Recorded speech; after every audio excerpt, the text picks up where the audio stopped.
Well, hello and welcome back to Greg's Game Room. Now, normally I don't do movie reviews, but in this case, I went and saw the Sonic the Hedgehog movie, so, I kind of figured it was pretty appropriate for this channel. Now, I've been a Sonic the Hedgehog fan since pretty much the beginning when I got this exact cartridge with my Sega Genesis back in I think it was about 1990. And then I also got my daughter a copy of Sonic Mania, hoping that she would be interested in the game as well. And I played it on PlayStation 4, and it's a lot of fun. It's a really great game. Alright, so the movie was directed by first-time director Jeff Fowler and stars James Marsden, who you may know from the X-Men movies, Tika Sumpter, and Ben Schwartz as the voice of Sonic the Hedgehog, and of course Jim Carrey as the evil Dr. Robotnik. And now to help me discuss this movie is my daughter, who saw it with me here today.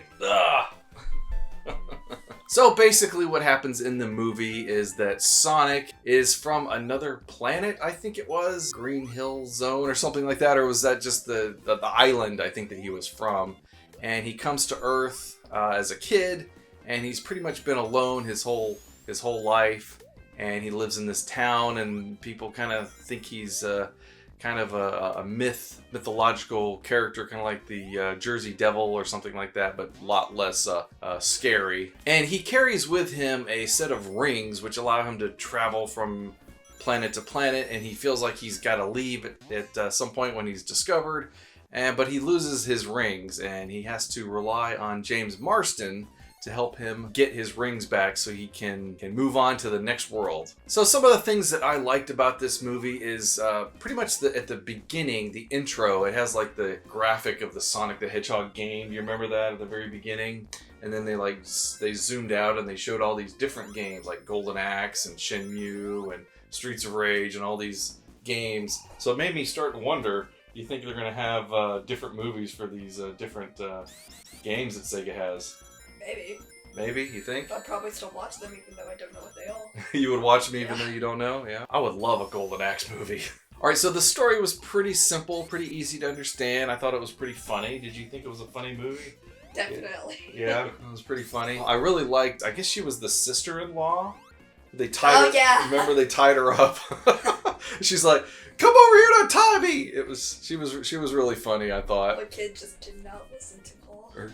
Her kids were not listening, just totally ignoring her and everything. I thought that was good. So, like I said, the story was pretty simple. I mean, it was just like a buddy road movie, getting from the original town to where the rings ended up. The Sonic character design, now that's kind of a huge controversial thing. The original trailer, did I ever show you the original trailer for the movie, for the Sonic movie? The first trailer that they did, where he totally looked... Oh, yeah, Yeah, and there was that huge backlash about it, and apparently Paramount went back and spent a lot of money to fix the Sonic character, and I think it really helps. I think it made a huge difference. I mean, I don't think I would have gone to see the movie if he looked that horrible. I mean, I wouldn't have like, nah, that's alright, I think I'll pass. But because they actually listened to us and made the character look a lot better, I felt like, one, I felt like I was somewhat obligated to go see it. And second of all, it just seemed like it was more interesting to have, the character that I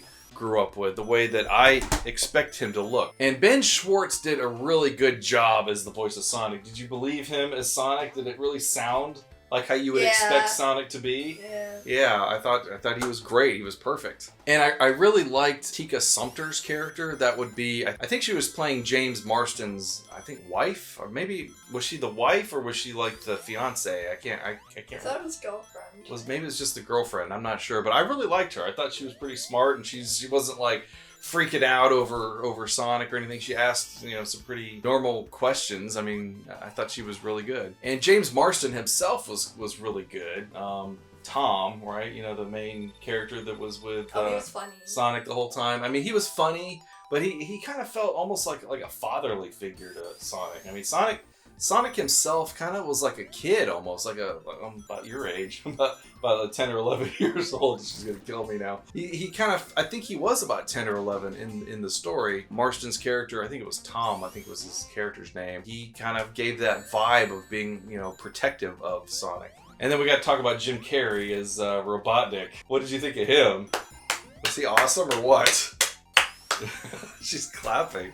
I think he was fantastic. I mean, it just reminded me of the old Jim Carrey, you know, the Dumb and Dumber Jim Carrey and the Ace Ventura Jim Carrey, and you do know he was in all those movies, right? You've seen Dumb and Dumber, right? Yeah. And you've seen Ace Ventura? I don't think I've seen You never seen Ace Ventura? Hey, he seemed like over the past couple of years, it seemed like Jim was kind of he's kind of slowing down as a goofy kind of character. You know, I think this movie was like returned to form to the way he used to be in those goofy movies. Also, I understand that a lot of the dialogue that he gave in this movie was ad-libbed. He just kind of came up with it while he was there. They said, okay, Jim, just make up some funny things and go with it. Anyway, yeah, I really enjoyed seeing him back to form again. Another thing is, I was never really clear about the name of Dr. Robotnik, because in Japan, they call him Dr. Eggman. But here in America, we call him Dr. Robotnik. So at some point, I think around Sonic Adventure, when the Dreamcast came out, they started calling him Dr. Eggman here in America too. And I'm like, what? I thought he was Robotnik. It kind of explained that a little bit, and it seems to be that Dr. Eggman is kind of a insulting term that Sonic would give to Robotnik. It's like, oh, Eggman, ha ha ha ha, and he would, you know, make fun of him because of his like he's got his egg-shaped drones and stuff that were chasing Sonic around, so he called him the Eggman. Another thing I liked was the constant reference to the mushroom world. I mean, I don't know if that was supposed to be a dig on Mario, or there is actually a level in the Sonic the Hedgehog game that's the mushroom zone or whatever. Yeah, so Sonic apparently doesn't like mushrooms. Again, I don't know if that's a dig on Mario or what, but I thought that was pretty funny. Alright, so now some things that I didn't like about the movie, and first of all, I thought it was a bit short. I mean, it was like 99 minutes long, which is probably a good amount of time for a kid's movie, but I don't know, I wanted to see Sonic a little bit more, you know? I felt like they needed more Sonic. The whole movie was about Sonic. It was about Sonic. The whole movie was about Sonic, but I felt like I wanted a few more scenes with him. It seemed like it was just a little bit too short. Another thing that I didn't really care for is there was a couple of very obvious ad placements in there, and it was so face-palmy, so cringy. One was the Zillow thing. Remember that? They're like, oh, we found a place to live in San Francisco off of Zillow. Wow, it's such a great website. And then the other one was the Olive Garden thing. It's like, really? Ugh. It was funny though. It was cringy. I thought it was cringy. Another thing that I didn't quite get was, you know, Tom's motivation for helping Sonic. I mean, it just seemed like, oh, okay, yeah, sure. Hey, you're a hedgehog, a strange hedgehog character that I've never seen before.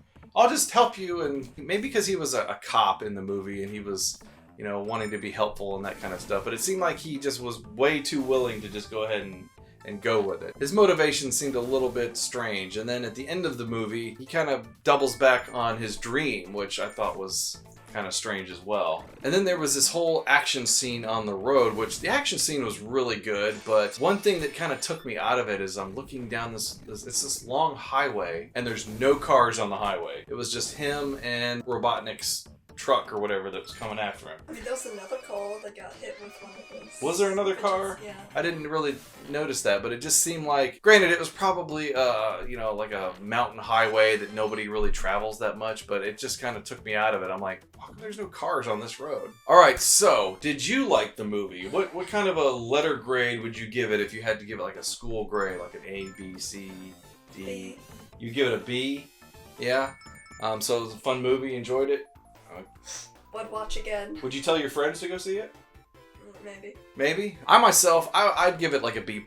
I mean, I really enjoyed it. I think it would be a great movie to take your kids to. I think kids will just absolutely love it. And I myself, being a Sonic fan, I'm definitely going to watch it again once it comes home. So those are our thoughts on the Sonic the Hedgehog movie. What are your thoughts about this movie? Have you seen it? Did you like it? Did you not like it? What do you think about the character design? Let me know down in the comments. So thanks for joining us in the game room. You're welcome to stop by anytime.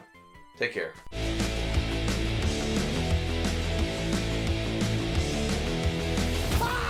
I just thought you might like a latte with steamed Austrian goat milk. Of course I want a latte.